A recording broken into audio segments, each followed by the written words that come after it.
Саламатсыздар ма, құрметті оқушылар? Бүгін біз химиялық реакция деңгейлері бойынша есептеулер шығаратын боламыз.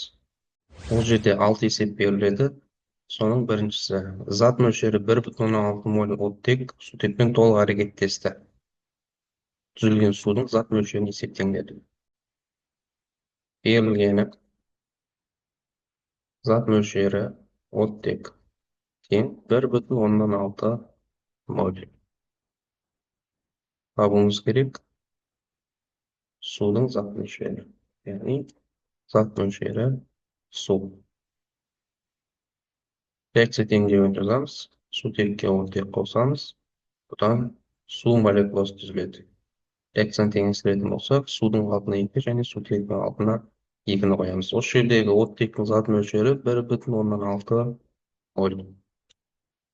Ал судың зат мөлшері белгісіз, X моль. Енді осы жерде моль арқылы шығара салсақ болады, өйткені оттектің алдында ешқандай коэффициент жоқ, демек бұл жерге біз 1 моль деп жазамыз. Ал судың алдында 2 тұр, демек астына 2 моль деп жазамыз. Осы жерде мынандай пропорция шығады. 1,6 моль X мольге, ал 1 моль 2 мольге. X табатын болсақ, 1,6 көбейтілген 2 бөлінген 1. Бұл жерде 3,2 моль шығады. Келесі екінші. Күкіртсутек оттекте шала жанғанда күкірт түзіледі. Реакция теңдеуі мынандай. Реакция нәтижесінде 4 моль күкірт түзілсе, реакциядағы оттектің қандай массасы қатысқан? Берілгені зат мөлшері күкірт тең 4 моль. Табуымыз керек масса оттек. Реакция теңдеуін жазып алайық. H2S қосылған оттек түзіледі. Күкірт қосылған H2O. Коэффициенттерін алдына қойып.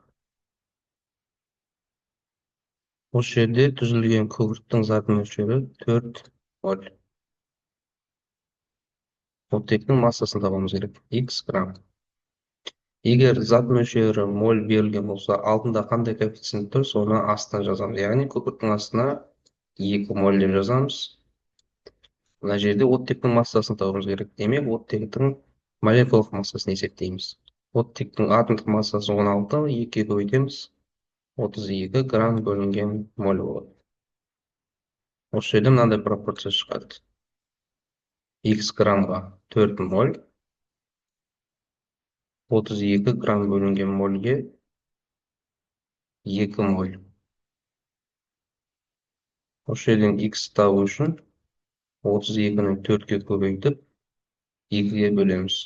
Бұдан 64 грамм деген шаманы аламыз.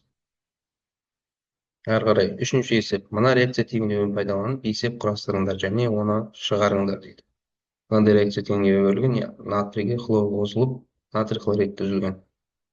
Мен мынадай есептің шартын құрастырайын. 2,3 грамм натрийге қосылатын хлордың көлемін есепте.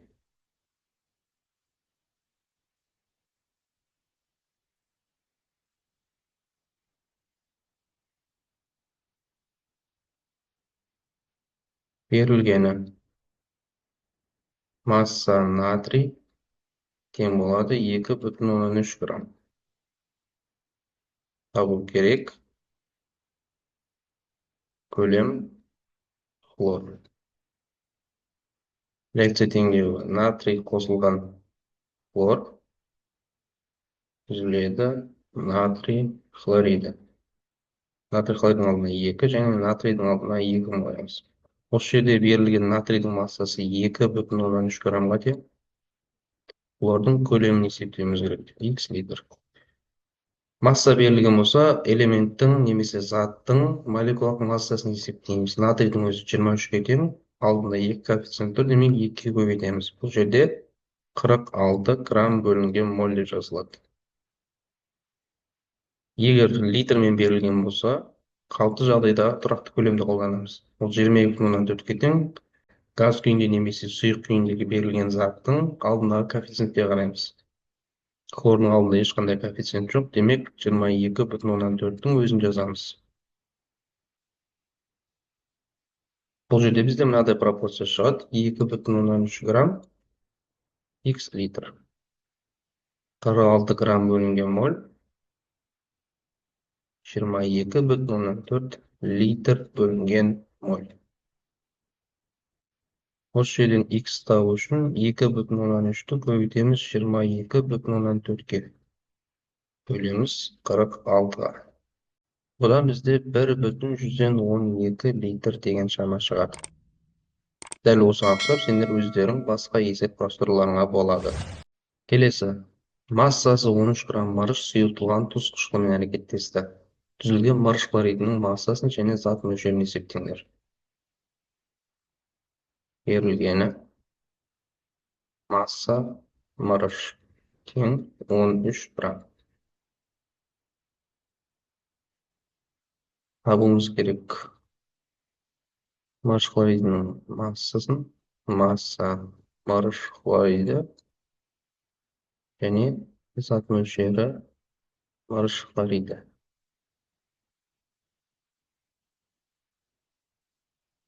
Мырыш қосылған тұз қышқылы. Бұдан бізде мырыш хлориді және сутек түзіледі. Коэффициент теңестіру үшін H хлордың алдына 2-ні қоямыз. Осы жерде берілген мырыштың массасы бізде 13 граммға тең. Түзілген мырыш хлоридінің массасын есептеуіміз керек. Мырыштың атомдық массасы бізде 65 грамм бөлінген моль.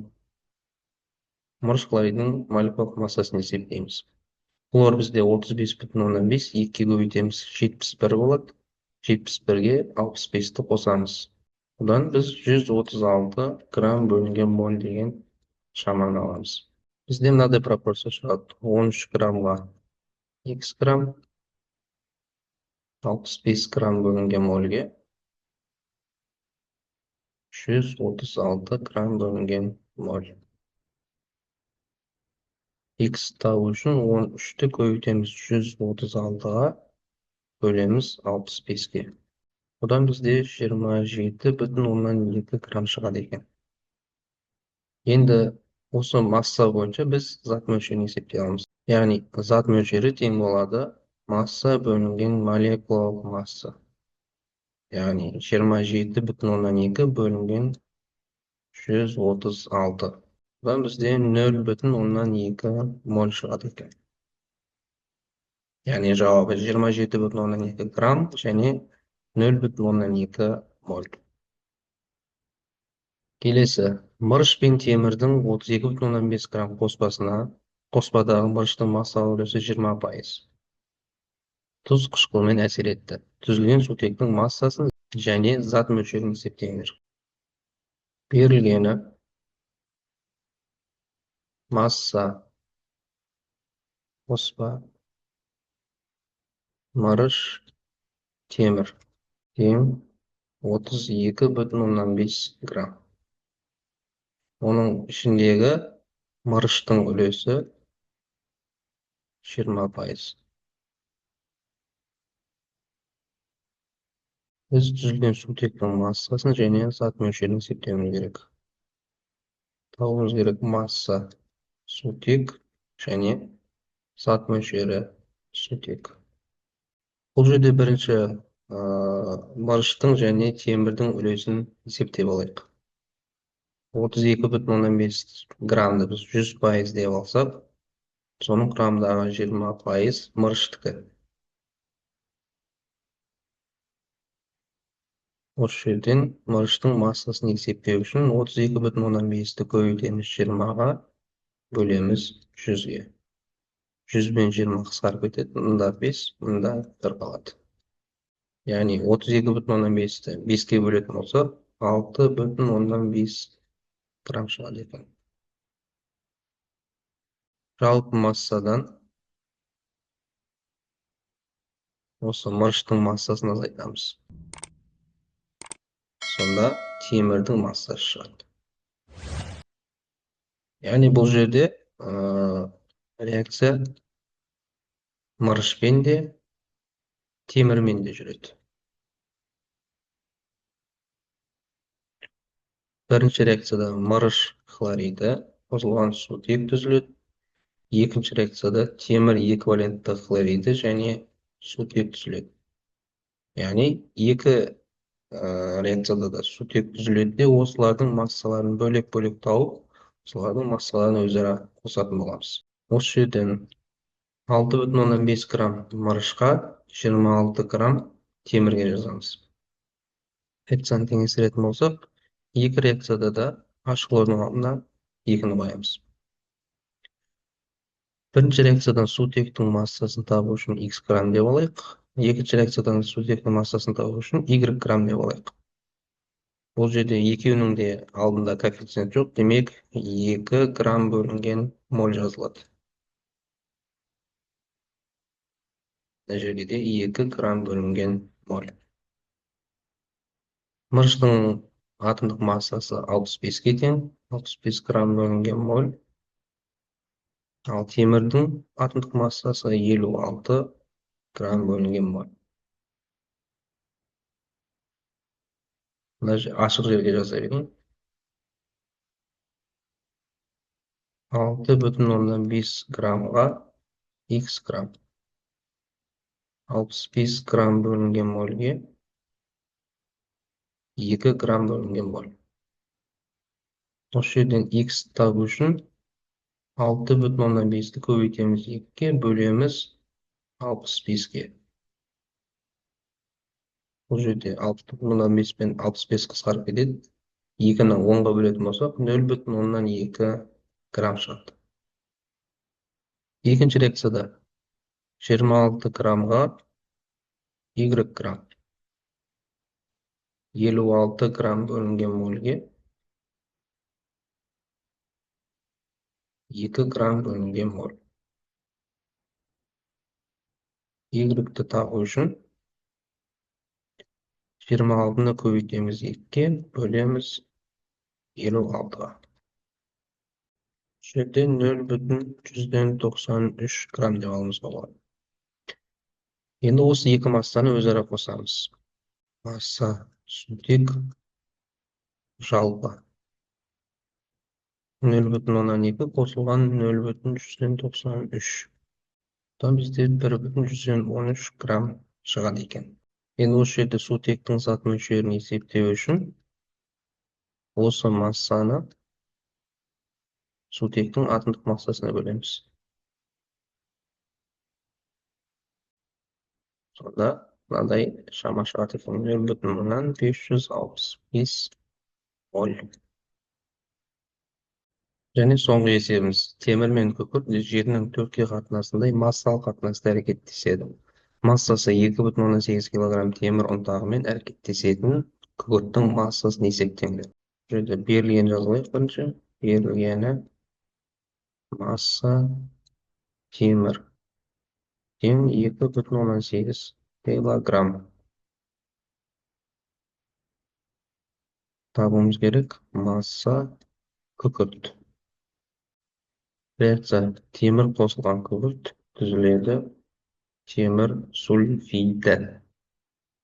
Массалық қатынасы 7-ның 4-ке қатынасындай. Темірдің атомдық массасы 56 грамм бөлінген моль.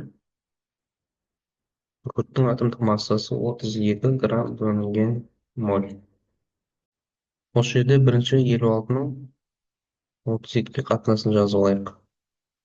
Екеуі де 8-ге бөлінеді. 56-ны 8-ге бөлетін болсақ 7, 32-ні 8-ге бөлетін болсақ 4. Яғни ешқандай коэффициент қойылмай осылай реакцияға түседі деген сөз.